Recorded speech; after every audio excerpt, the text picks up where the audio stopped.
Dr. Kyung-Soo Park stood in front of the massive doors of the Galactic Council chamber. His hands shook a little as he held his datapad.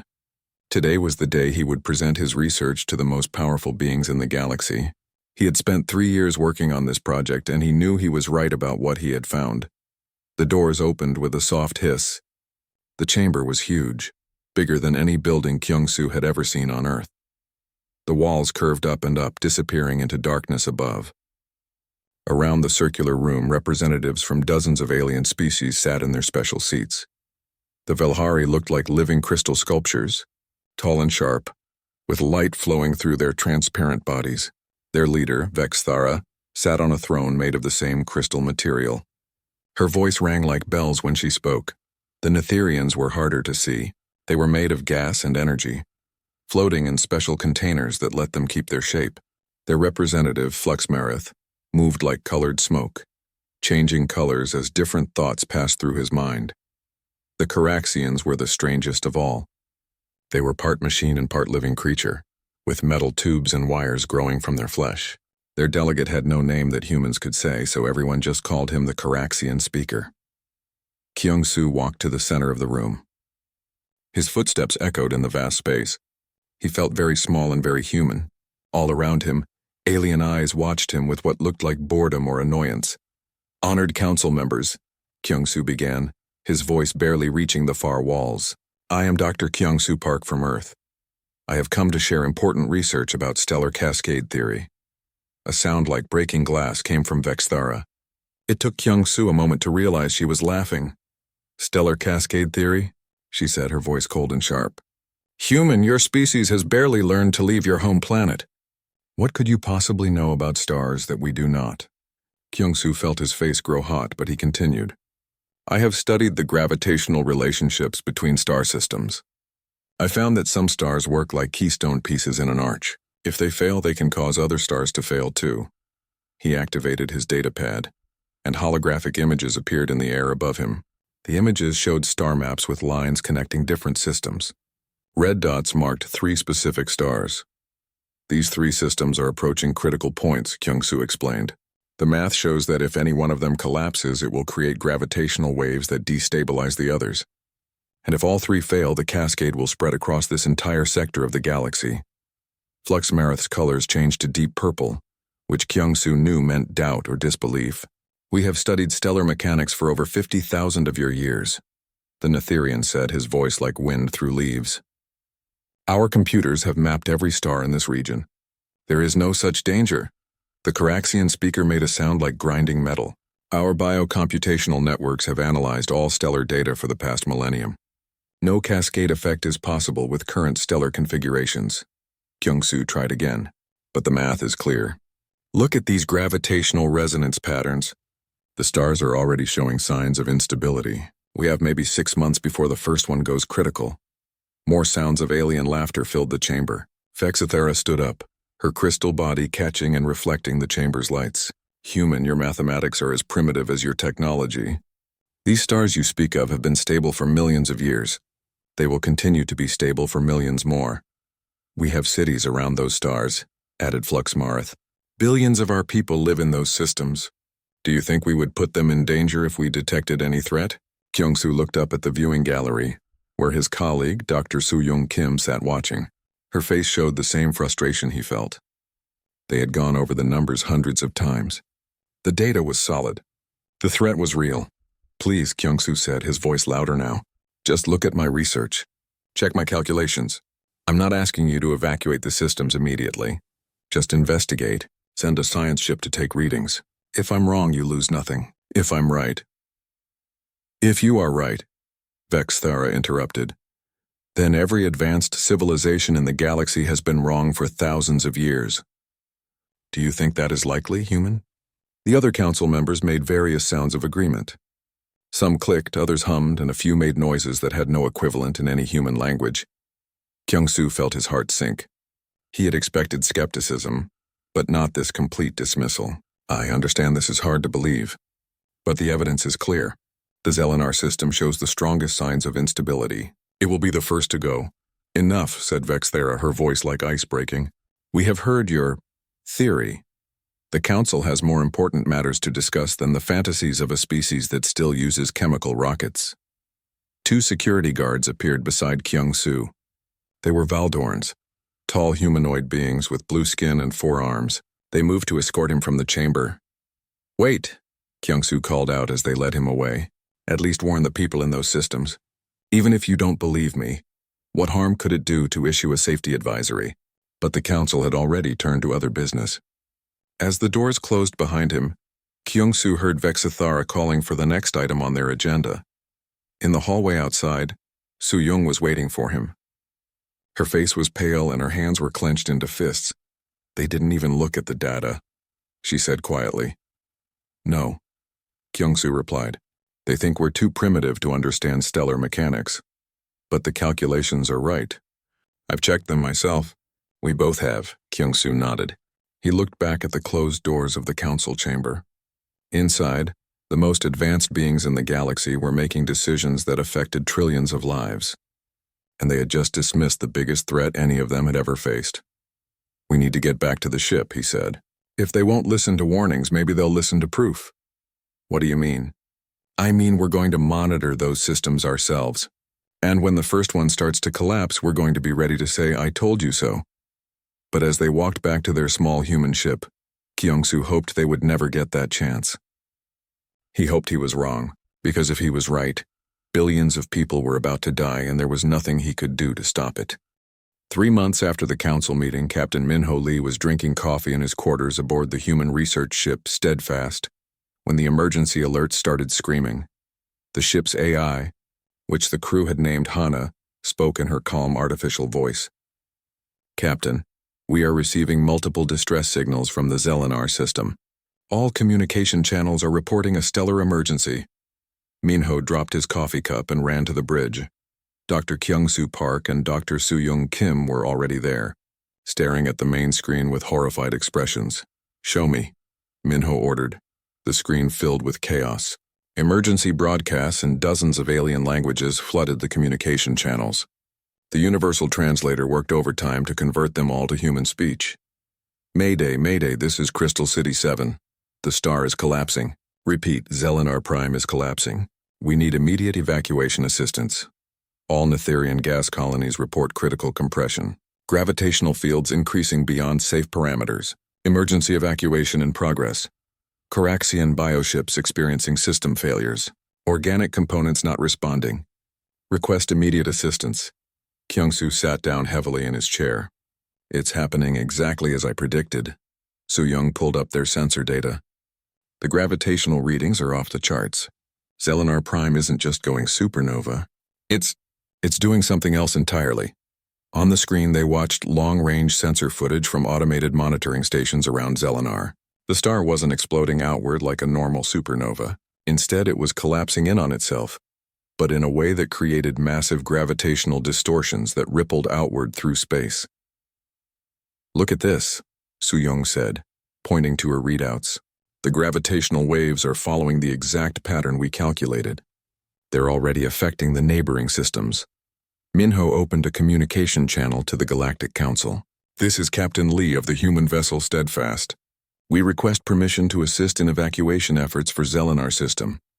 The response came quickly from a Velhari operator. "Human vessel council orders are to maintain safe distance from the disaster zone. Emergency services are handling all rescue operations." "But we can help," Minho insisted. "Our ships are built to handle extreme conditions." "Negative. Council directive is clear. Maintain position." Minho looked at Kyung-soo, who shook his head sadly. "They still don't understand. This isn't just one system failing. This is the beginning of the cascade."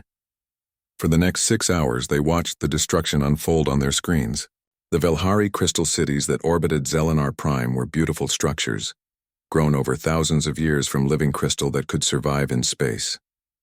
But as the star's gravity field twisted and warped, the cities cracked and shattered. Millions of crystal beings were crushed to powder in seconds. The Netherian gas colonies were even worse.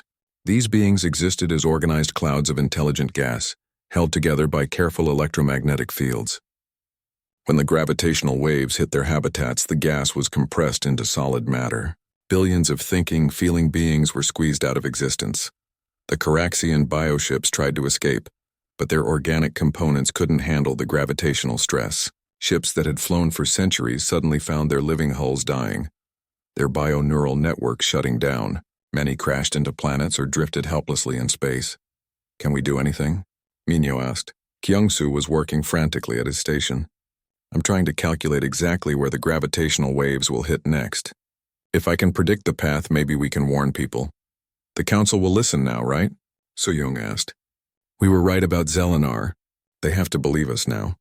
Minho tried the communication channel again. "Galactic Council, this is Captain Lee. Dr. Park requests immediate audience to discuss the stellar cascade. We have critical information about what will happen next." This time the response was angry. "Human vessel, the Council is dealing with a major disaster. We do not have time for your theories. All non-essential communications are blocked." "But this is essential," Minho argued.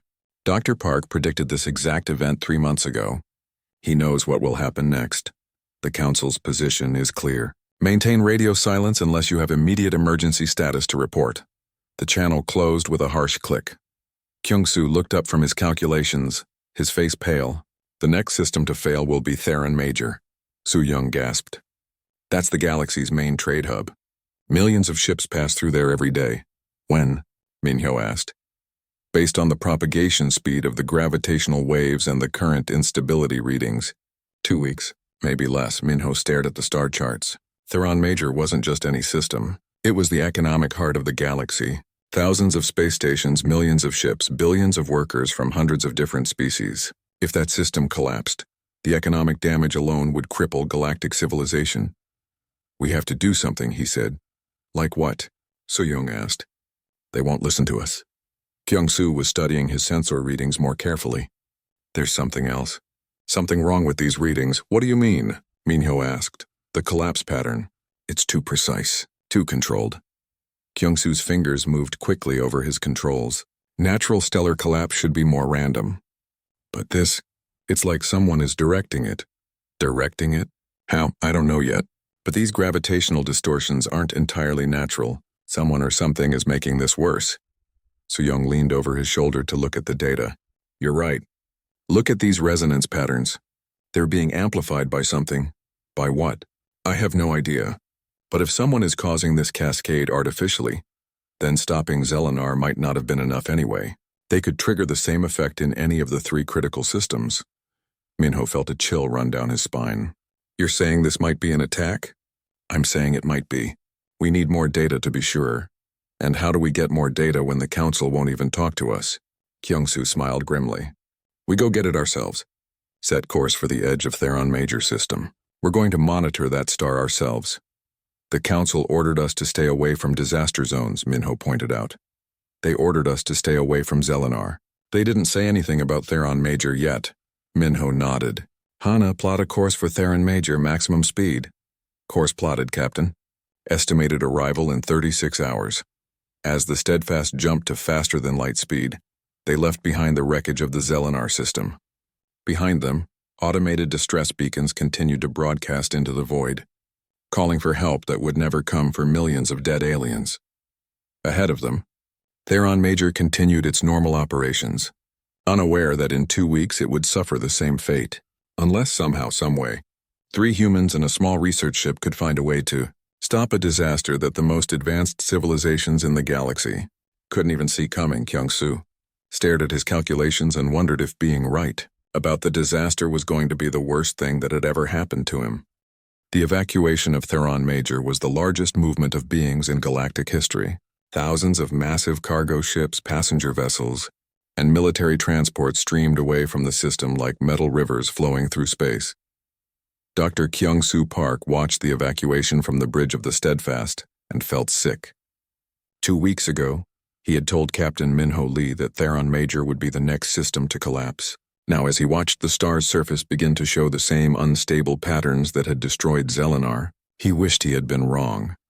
"The evacuation is going faster than expected," reported Dr. Soo-young Kim from her station. "Most civilian populations are already clear of the danger zone." "But not all," Minho said grimly. "The heavy industrial stations can't move fast enough, and some people are refusing to leave." Kyung-soo understood why some beings didn't want to leave. Theron Major had been home to many families for generations.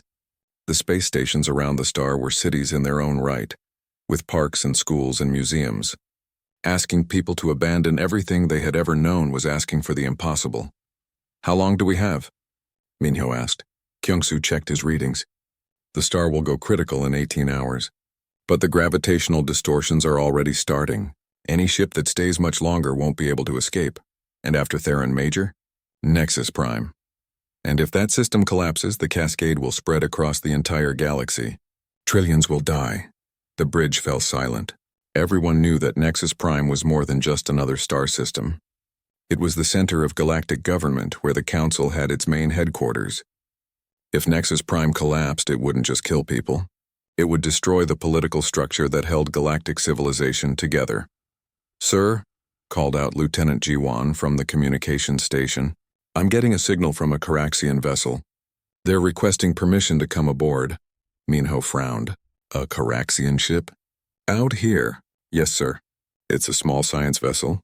The captain says they have important information about the stellar collapses. Let them aboard. But keep security ready." 20 minutes later, a Caraxian delegation entered the bridge. Kyung-soo had never seen one of them up close before. They were disturbing to look at. With organic flesh growing around mechanical parts, tubes and wires emerged from their skin, and their eyes were a mixture of biological tissue and electronic sensors. The leader introduced himself as bioengineer Nexon. His voice came from both his mouth and a speaker implanted in his throat, creating an odd echoing effect. "Dr. Park," Nexon said, "we must speak privately. What I have to tell you concerns the survival of all species in this galaxy." Minho gestured to a side conference room. "We can talk in there." Once they were alone, Nexon's entire demeanor changed. He looked around nervously as if checking for listening devices. "The stellar collapses are not natural," he said quietly. "They are being caused by ancient technology that my people have been studying in secret." Kyung-soo leaned forward. "What kind of technology?" "Devices left behind by a species called the Star Shepherds. They died out millions of years ago, but they left behind a network of machines designed to control stellar behavior. We call them stellar manipulation devices. Control how?" Soo-young asked. "They can stabilize unstable stars, prevent supernovas, even reignite dead stars. The technology is far beyond anything any current species possesses."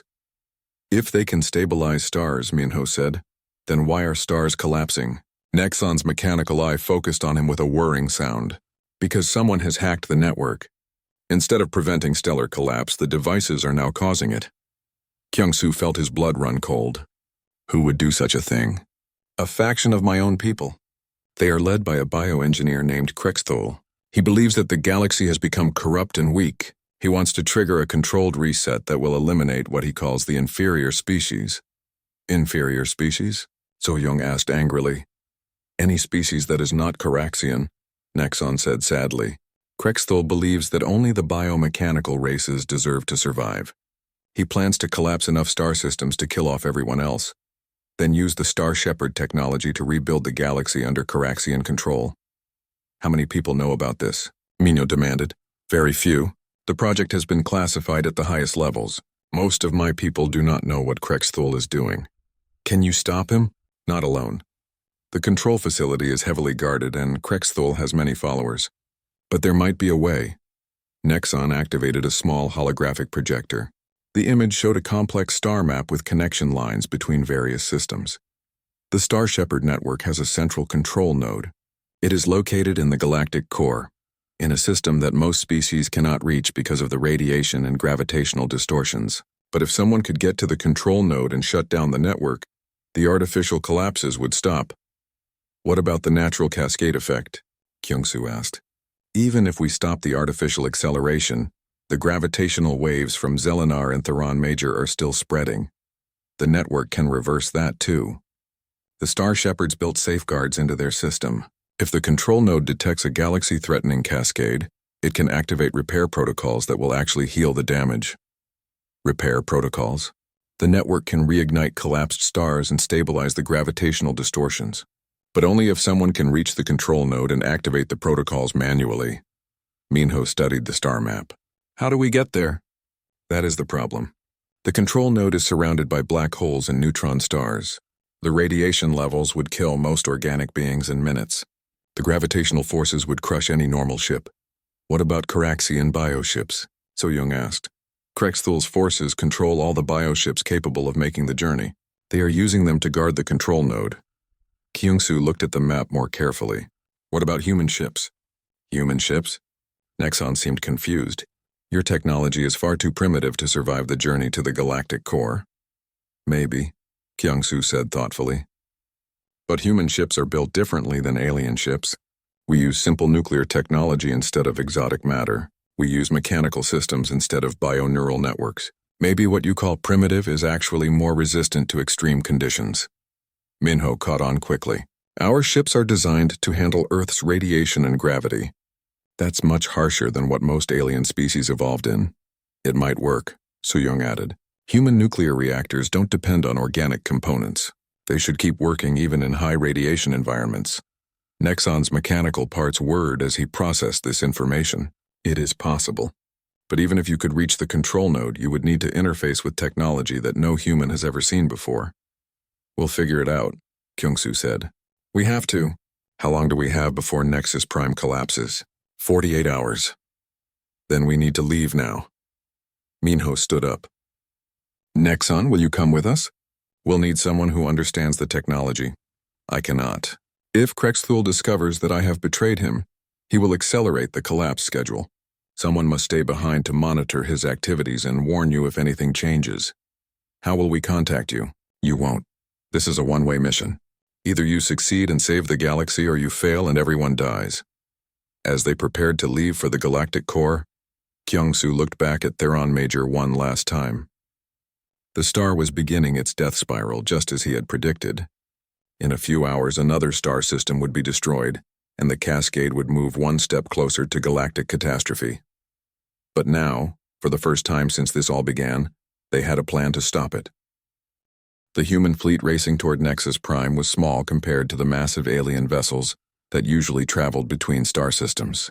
5 ships in total, the research vessel Steadfast, 2 military escorts named Determination and Resilience, and 2 cargo ships carrying nuclear warheads. Captain Taehyung Choi commanded the Determination and served as fleet commander. He was younger than most of the other captains, but he had earned his position by being the best pilot in the human Space Force. Today those piloting skills would be tested like never before. Dr. Kyung-soo Park sat in the Steadfast's science lab, working frantically on calculations. Through the window he could see Nexus Prime growing larger. The star that powered the galactic government was beginning to show the same warning signs that had preceded the collapse of Zelenar and Theron Major. How much time do we have? Asked Dr. Hijin Seo, the fleet's chief engineer. She had joined them from the cargo ship, where she had been working on modifying the nuclear warheads. 16 hours until the star goes critical, Kyung-soo replied.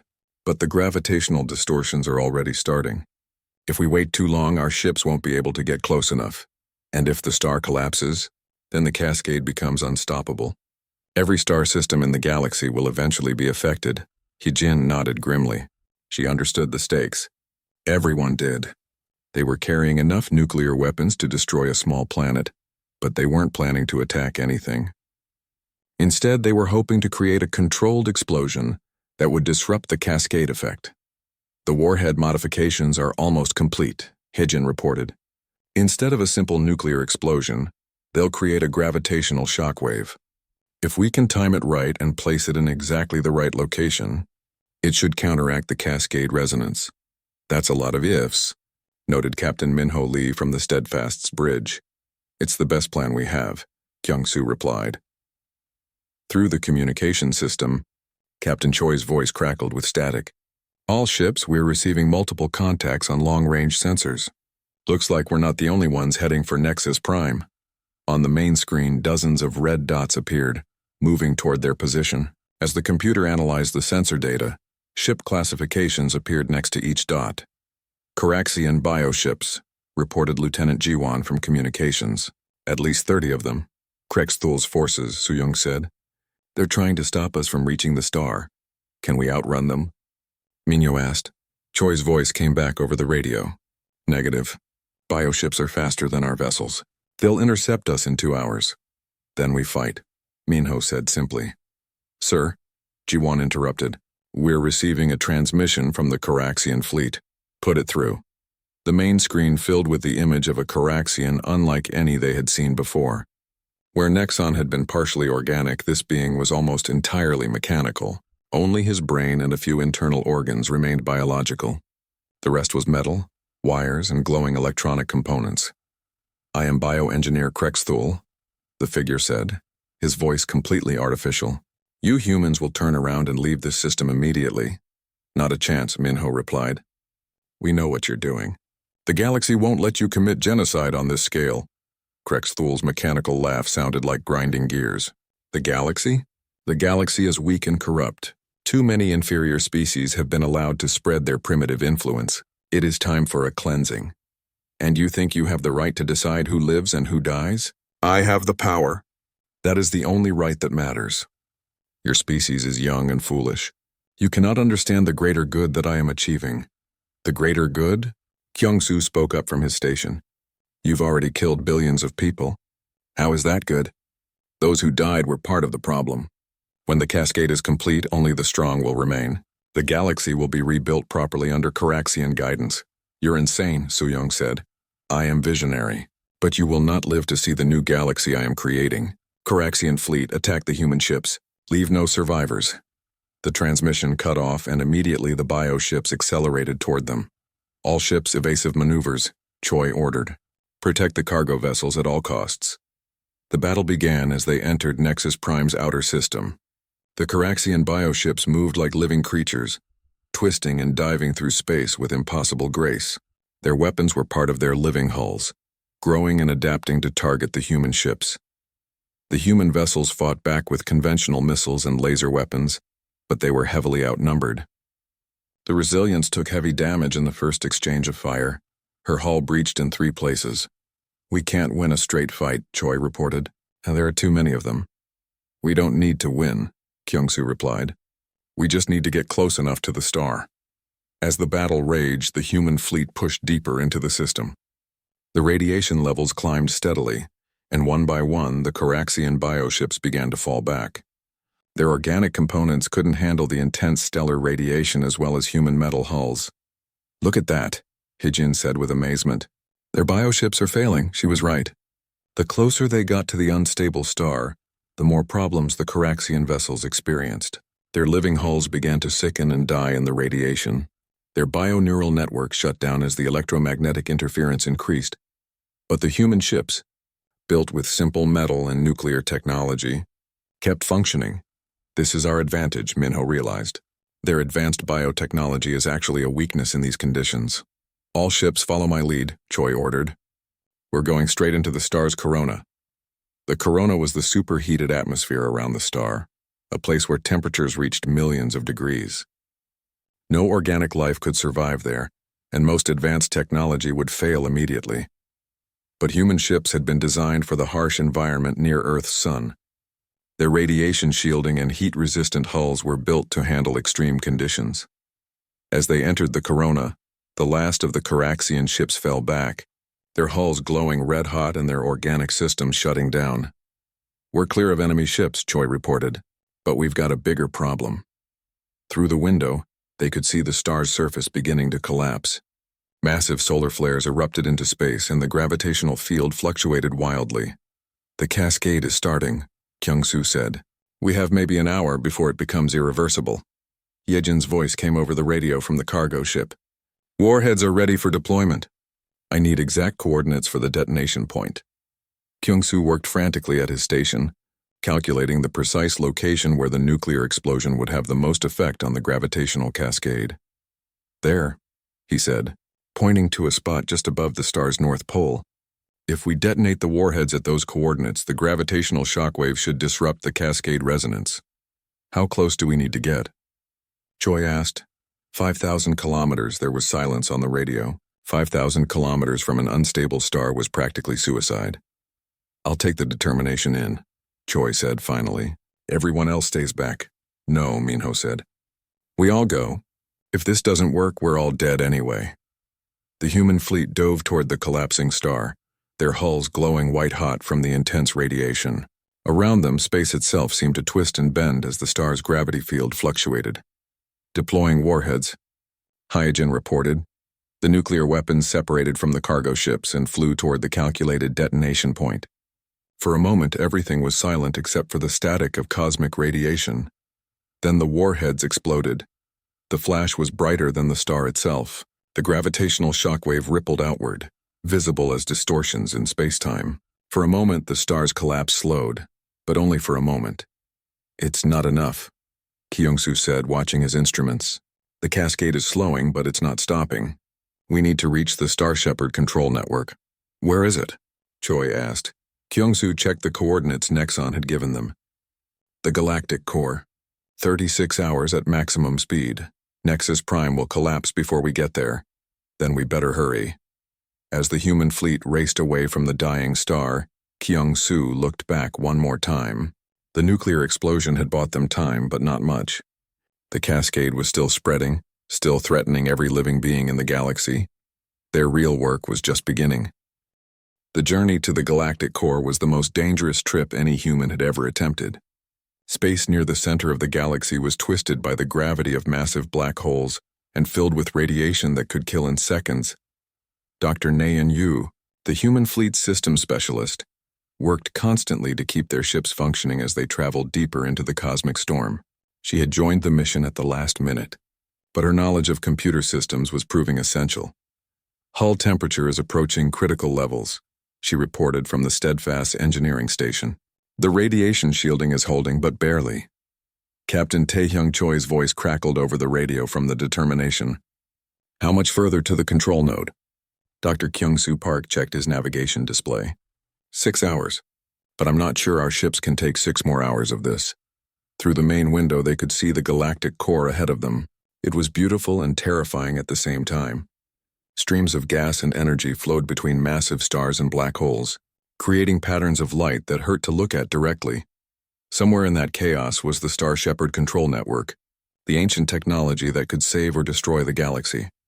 "Sir," called Lieutenant Ji-won from communications, "I'm detecting Caraxian bioships ahead. They're guarding something." On the screen, a dozen bioships appeared, positioned around what looked like empty space, but as their sensors probed deeper, they detected something hidden there. A massive artificial structure, invisible to normal sight but clearly present on gravitational sensors. "That must be the control node," said Dr. Soo-young Kim. "It's cloaked somehow." "The Caraxians are waiting for us," observed Captain Min-ho Lee. "Of course they are," Kyung-soo replied. "Krexthul knows we're coming. Can we fight them?" Naeun shook her head. "Not out here. The radiation levels are so high that if our ships take any damage, we'll lose life support in minutes." "Then how do we get past them?"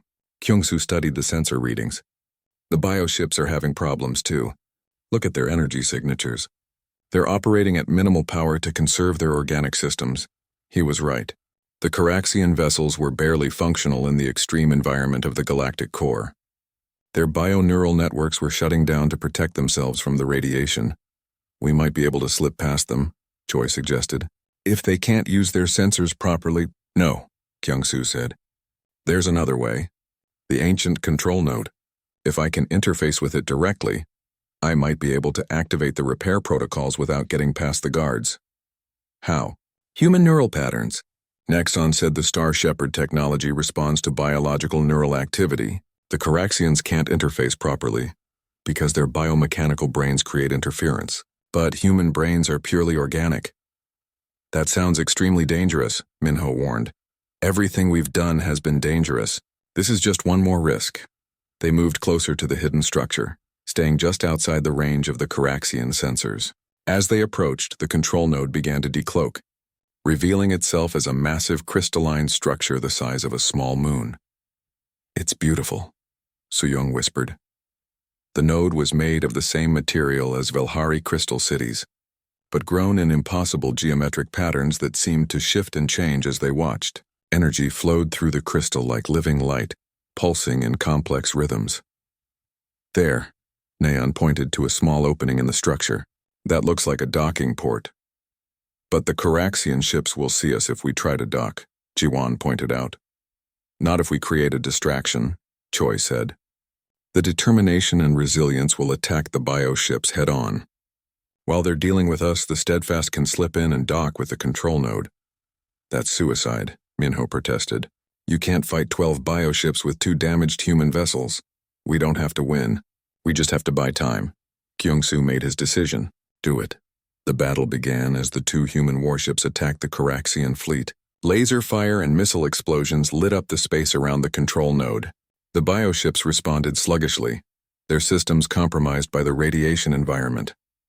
While the Caraxians were distracted, the Steadfast slipped around the far side of the control node and docked with the ancient structure. I'm going in alone, Kyung-soo announced. No, Soo-young said. I'm coming with you. So am I, added Nayeon. If you need to interface with alien computer systems, you'll need technical support. The 3 humans made their way through the airlock and into the control node. The interior was like nothing they had ever seen. The walls were made of living crystal that pulsed with soft light. Patterns of energy flowed through the floor and ceiling, creating a web of interconnected pathways. At the center of the structure was a raised platform with what looked like a control chair. It was clearly designed for a humanoid being, but the proportions were wrong for any current galactic species. The Star Shepherds, Kyung-soo realized. This was built for them. As he approached the chair, the energy patterns in the crystal walls began to pulse faster. The structure was responding to his presence.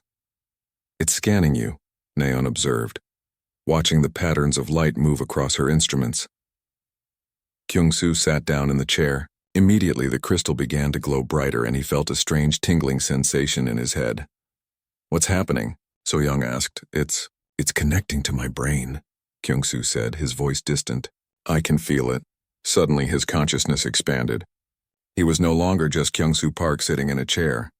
He was connected to the vast network of Star Shepherd technology spread across the galaxy. He could feel every star, every planet, every living being, and he could see the damage that the cascade was causing. The gravitational waves from the collapsed stars were spreading like a disease through space-time itself. System after system was beginning to show signs of instability. If nothing was done, the cascade would consume the entire galaxy within a year.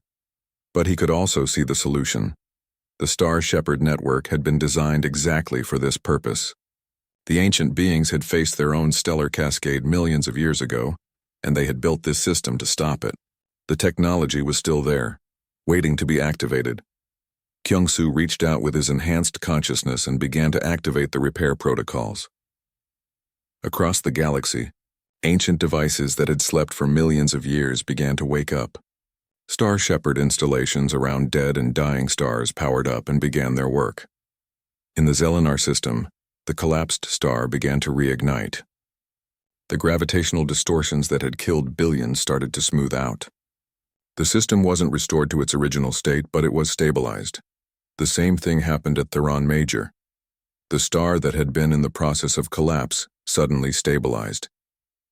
The gravitational waves that had been spreading outward were dampened and absorbed. And at Nexus Prime, the star that had been only hours from total collapse began to heal itself. It's working, Soo-young said, watching the readouts on her scanner. The cascade is stopping, but the effort was taking its toll on Kyung-soo. The neural interface was designed for Star Shepherd brains, not human ones. He could feel his consciousness being stretched beyond its limits. Kyung-soo, Nayeon called out. Your life signs are dropping. You need to disconnect. Not yet, he replied through the neural link. There's more. The network is showing me something. Deep in the Star Shepherd database, he found records of the civilization that had built this technology. They had faced the same choice that the galaxy was facing now: work together or die separately. The Star Shepherds had learned that the key to galactic survival wasn't advanced technology or superior evolution. It was cooperation between different species, each contributing their unique strengths to solve problems that no single race could handle alone. The Cascade Crisis had been a test, just as it had been for the Star Shepherds millions of years ago. And like the ancient civilization, the current galaxy had only survived because different species had worked together. The Caraxians had provided knowledge of the ancient technology. The Velhari, Netherians, and other species had provided resources and evacuation assistance, and humans had provided the one thing that none of the other species possessed: Simple, robust technology that could function in extreme conditions, and brains that could interface cleanly with the ancient network. The galaxy needs all of us, Kyung-Soo realized. That's the lesson. With that understanding, he activated the final protocol. The Star Shepherd network didn't just stop the cascade and repair the damage. It also sent a message to every sentient being in the galaxy, sharing the knowledge and wisdom of the ancient civilization. The message was simple: survive together or die alone. When Kyung-Soo finally disconnected from the network, he collapsed in the chair, unconscious but alive. So Young and Nyon carried him back to the Steadfast as the control node powered down around them outside. The battle with the Caraxian bioships had ended. With Krextel's plan defeated, his followers had surrendered. The galaxy was safe. 6 months later, Kyung-Soo stood before the newly reformed Galactic Council. This time the chamber was different. Instead of species sitting separately in their own sections, the representatives were mixed together. Humans sat next to Velhari, who sat next to Netherians, who sat next to Caraxians. Dr. Park, said Vexthara, the Velhari speaker. The council owes you and your species.